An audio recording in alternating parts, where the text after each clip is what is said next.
এটা হলে কি হিরো আলমকে সে আমার বউ হোক আর যাই হোক, সে অন্যায় করলে আমি টাকার ব্যাগ নিই না, সাথে আমি ক্ষমা করি না। একবার দুইবার তিনবার ক্ষমা করি, তৃতীয়বার ক্ষমা আমি পার হয়ে গেলে টাকা নিই না। আমার প্রথমবারের মধ্যে আমরা তো ধরে দিতে পারবেন না। সে বলছে বাসা আলাদা করে দিতে, সে মনে করে ওই বাসা আসবে না। আমরা বাসা করার পরে সে মনে করেন অন্য জায়গাতে নিজে ইচ্ছে সে বিয়ে করছে। আসলে মানুষ অনেকে অনেক রকম কথা বলতেই পারে। হিরো আলম কি ভাইরাল আসতে নতুন না? হিরো আলমকে আপনারা কেউ এর আগে ভাইরাল দেখেননি, আমার পুরো ভাইরাল হওয়া লাগবে এটা সম্পূর্ণ দ্বারা বলে। অনেকে বলতে হিরো আলম ভিউ ব্যবসায় করতেছে। আমি কে দিলে ভিউ ব্যবসা করতে আপনি দেখতে আমার ফেসবুক পেজে বুঝে দেখেন তো, আমার একটা আইডিয়া আছে, আইডি তো কোনো উঠে নেই, আমি ভিউ ব্যবসা কিভাবে করবো? যারা এসব কথা বলে ভিউ ব্যবসা করে, তারা কেমন করেন নিজের বাবাকে দাদা এই সমস্ত কথা বলে, তাদের আর বিবেক বলে কোনো কথা নেই। বাবা মাতলে কেউ ভিউ ব্যবসা করতে পারে না, মৃত্যু যাত্রী দিলে তাদের মনে এরকম হয়তো কোনো পরিবারে এরকম ঘটনা করা করতে থেকে এই কথাগুলো তারা বলে। হিরো আলমের কাছে রিয়ামনির পরিবার রিয়ামনি এসে পায়ে ধরে যদি ক্ষমা চায়, সে যা আবার গ্রহণ করার সম্ভাবনা আছে কিনা? না, গ্রহণ করার কোনো সম্ভাবনা নাই। যেহেতু পুরান সে অবমানে করেছে, আমার মা সে পাশে দেখাকালীন সে তাকে বাসায় উঠাবে না।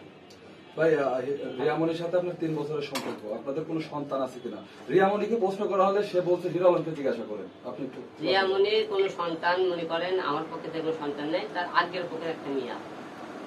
আচ্ছা আলম ভাই, একটা প্রশ্ন, সেটা হচ্ছে যে 3টা নারী তো আপনার জীবন থেকে চলে গেল, এবং আমরা রিসেন্টলি দেখেছি আপনি ফেসবুকে স্ট্যাটাস দিয়েছেন আপনার সন্তানদের দেখাশোনা করার জন্য একজন লোক খুঁজছেন। এখন হিরো আলম কি চতুর্থ কোনো ব্যক্তিকে তার জীবনে জড়াবে কিনা, এবং যদি জড়াতে চায় সেই ক্ষেত্রে কোন বিষয়গুলো বিবেচনায় রাখবে?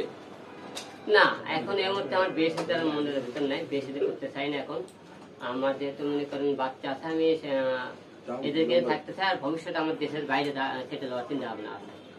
আচ্ছা আলম ভাই, আপনি পরপর 3জন বউ আপনার থাকলো না, আসলে এই যে রিয়ামনি এবং নুসরাত, তারা কি আসলে আপনার কাছে টাকার জন্য এসেছিল নাকি ফেমাস হওয়ার জন্য এসেছিল? তারা আমাকে সাথে এসেছে ফেমাস হওয়ার জন্য। তারা তো মুখের ফেমাসই না হবে, আমি তো একজন ফেমাস ব্যক্তি। আমার সাথে তাদেরকে নাচ গান করার সাথে অন্য পর পুরুষের সাথে কেন তাদেরকে নাচ গান করার জন্য উঠে পড়া লাগে করতে হবে?